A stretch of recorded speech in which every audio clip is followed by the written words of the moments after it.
वज़ीर आज़म शहबाज शरीफ को guard of honour पेश किया गया। वज़ीर आज़म को पाक फौज के चाको चौबंद दस्ते ने सलामी दी। शहबाज शरीफ का वज़ीर आज़म हाउस के स्टाफ से तारुफ करवाया गया, जबकि वज़ीर आज़म शहबाज शरीफ ने जिम्मेदारियां संभाल ली। शहबाज शरीफ 174 वोट लेकर कायदे ऐवान मुंतखब हुए।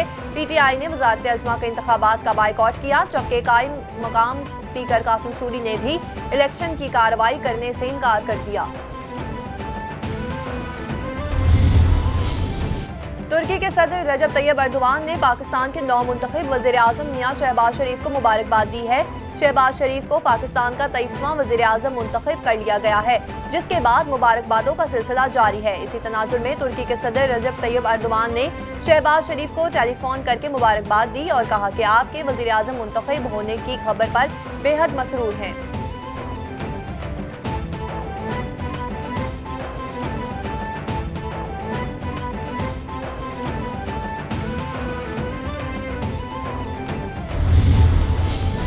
समाजी राब्ते की वेबसाइट ट्विटर पर पैगाम जारी करते हुए भारतीय वज़ीर आज़म नरेंद्र मोदी ने लिखा कि शहबाज शरीफ को पाकिस्तान का वज़ीर आज़म मुंतखब होने पर मुबारकबाद।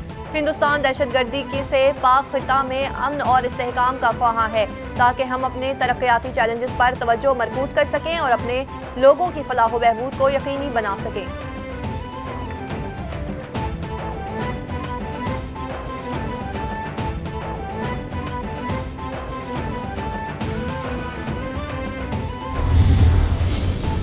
वज़ीर आज़म शहबाज शरीफ आज इत्तेहादी जमातों के सरबराहों से मुलाकात करेंगे। वज़ीर आज़म मौलाना फजलुर रहमान, बिलावल भुट्टो, आसिफ अली जरदारी, खालिद मकबूल सिद्दीकी समेत दीगर से मुलाकातें करेंगे। मुलाकातों में वफाकी काबीना में हिस्सादारी के हवाले से फैसले किए जाएंगे। वफाकी काबीना के नामों को हतमी शक्ल दी जाएगी और आज रात तक वफाकी काबीना का ऐलान भी कर दिया जाएगा।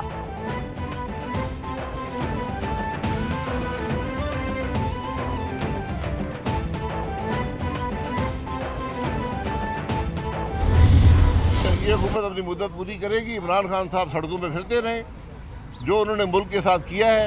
हमारी ये कोशिश होगी कि उन हालात को बेहतर किया जाए। आज नैब का सिर्फ एक हल है कि इसको ख़त्म करके इसके जो एहलकार हैं, जिन्होंने लोगों को लूटा है, जुल्म किए हैं, वो उनका एहतसाब किया जाए। शाहिद खाकान अब्बासी ने कहा कि इमरान खान सड़कों पर फिरते रहें, हुकूमत मुद्दत पूरी करेगी, हालात बेहतरी की तरफ गामजन हैं। बोले चेयरमैन नैब इमरान खान से हिदायत लेते थे, नैब को खत्म करके उनके अहलकारों का एहतसाब किया जाना ही हल है। कहा चेयरमैन नैब बताएं अपने दौर में और गुज़िश्ता 3 सालों में कितने सियासतदानों को पकड़ा। शाहिद खाकान अब्बासी की मीडिया से गुफ्तगू।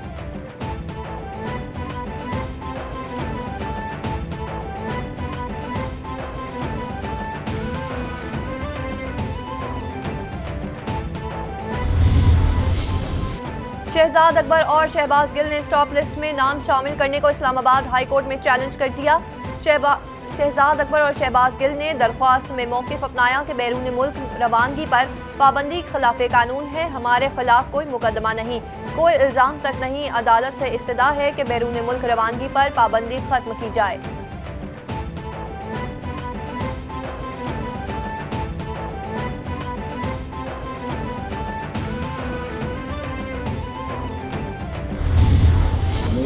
हुकूमत आई है, उसकी इंतकामी कार्रवाइयों का तो आगाज़ हो चुका है।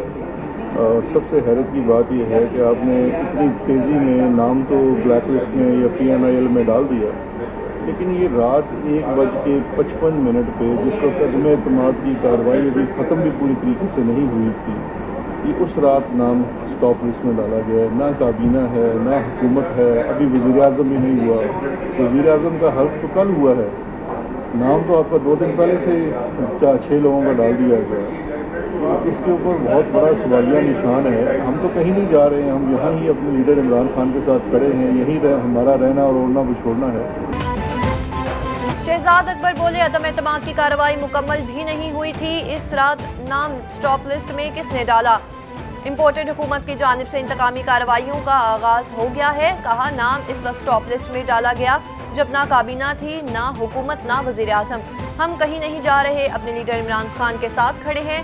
शहजाद अकबर की इस्लामाबाद हाई कोर्ट में मीडिया से गुफ्तगू।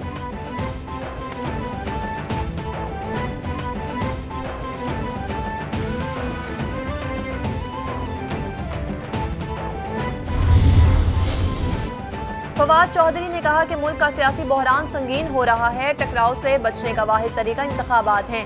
पाकिस्तान तहरीक इंसाफ के रहनुमा फवाद चौधरी ने ट्वीट करते हुए कहा कि नून लीग हुकूमत सोशल मीडिया और सियासी मुखालिफिन के खिलाफ क्रैकडाउन के ख्वाब छोड़े। चूचू का मुरब्बा हुकूमत चंद हफ्तों के लिए है। 135 हल्कों से इस्तीफा आ चुके हैं। मौजूदा पार्लिमान अपनी अहमियत और हैसियत खो चुकी है।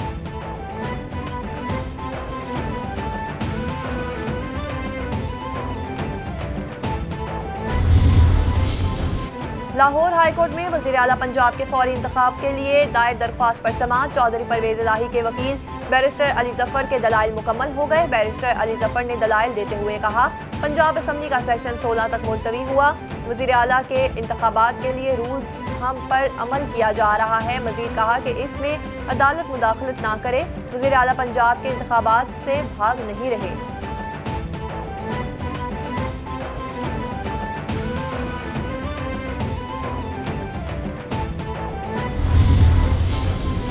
वज़ीर आज़म आज़ाद कश्मीर सरदार अब्दुल क़य्यूम नियाज़ी के खिलाफ तहरीक अदम एतमाद जमा करा दी गई। सेक्रेटरी कानून साज असम्बली के दफ्तर में तहरीक अदम एतमाद डिप्टी स्पीकर चौधरी रियाज, वज़ीर खुराक अली शान सुनी और पार्लिमानी सेक्रेटरी बहालियात अकबर इब्राहिम ने जमा करा दी। तहरीक अदम एतमाद PTI के 25 अरकान असम्बली और वज़रा के दस्तखत के साथ जमा करवा दी गई है।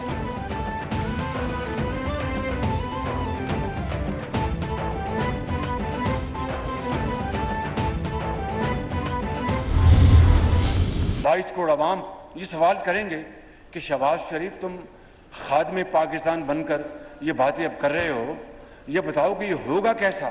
मैं ये कहना चाहता हूं कि कम से कम माहाना उजरत बढ़ाकर 25,000 रुपये हम कर रहे हैं। इसका इतलाक इसी 1 अप्रैल से होगा।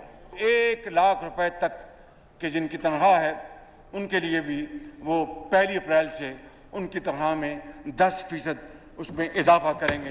सिविल और मिलिट्री रिटायर्ड पेंशनर्स की हवाले से हम उनकी पेंशन में 10% का फिलफौर ऐलान कर रहे हैं। नौमुंतखब वज़ीर आज़म शहबाज शरीफ ने फौरी तौर पर कौम को रिलीफ देते हुए कम से कम उजरत को 25,000 रुपये करने, रिटायरमेंट मुलाजमीन की पेंशन में भी 10% इजाफा करने का ऐलान किया। 1 अप्रैल से माहाना उजरत 25,000 रुपये करने, सिविल और मिलिट्री मुलाजमीन की पेंशन में 10% इजाफे का ऐलान किया। शहबाज शरीफ ने कहा कि सरमायाकारों से अपील है कि वो अपने मुलाजमीन के जिनकी तनख्वाहें 1 लाख तक हैं उनकी तनख्वाहों में 10% तक इजाफे करें।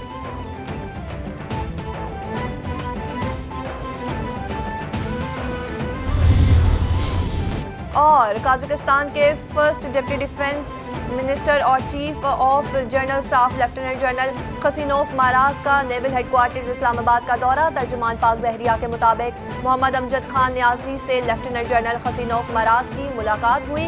मुलाकात के दौरान बाहमी दिलचस्पी के उमूर और 2 तरफा दिफाई ताउन के फ़रोग पर तबादला ख्याल किया गया। नेवल चीफ और मुअज़्ज़ज़ मेहमान ने इलाकाई सिक्योरिटी सूरत हाल पर बातचीत की।